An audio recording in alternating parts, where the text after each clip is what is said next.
Okay, it is time for this day in history. Today is September 4th, 2024, and on this day in history in 1888, the Apache war chieftain Geronimo surrendered to U.S. forces at Fort Bowie, Arizona. He had waged a 30-year bloody war against two nations, Mexico and the U.S.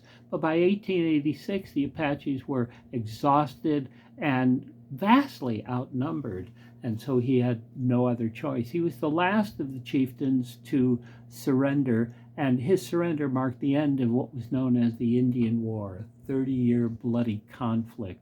He was born in 1829, and he grew up in the area that is now Arizona and Mexico, and he waged war against the Mexican forces to defend what he thought was his homeland, and they butchered his family in 1858, and he vowed revenge. So another 28 years of war, and he found himself surrendering to the U.S. He was put in a place called Fort Sill, a reservation in Arizona, where he eventually became a farmer. He converted to Christianity. He became a voice for Native American ideas, and he was well regarded by everyone because of his showing what courage and honor, sense of honor that he had. And in 1905, he was a prominent figure in the inauguration parade of Theodore Roosevelt. He passed away in February 17th of 1909, but his legacy of courage and honor and bravery lives on. As an example, we could pull the story up to the 1940s. In the 1940s, the U.S. Army was experimenting and testing paratroopers so that they felt that they could deliver large numbers of troops behind enemy lines or wherever they wanted them fairly quickly.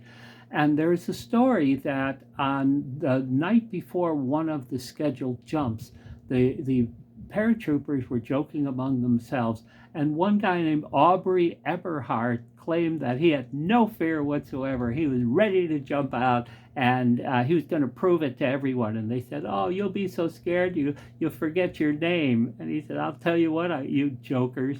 I guess during those days they called people jokers. He said, "When I jump out, I'm going to yell Geronimo." And so he did, and so did all the other paratroopers behind him. They yelled Geronimo. The story spread, and it became kind of a standard practice to show bravado and courage, a sense of bravery when you're about to possibly die by jumping into enemy territory. So you see the idea of his honor and that kind of legacy, his courage, his honor, and his sense of duty and responsibility lives on. So Geronimo, you were an amazing warrior, an amazing person, and wherever you are in the happy hunting ground, God bless you.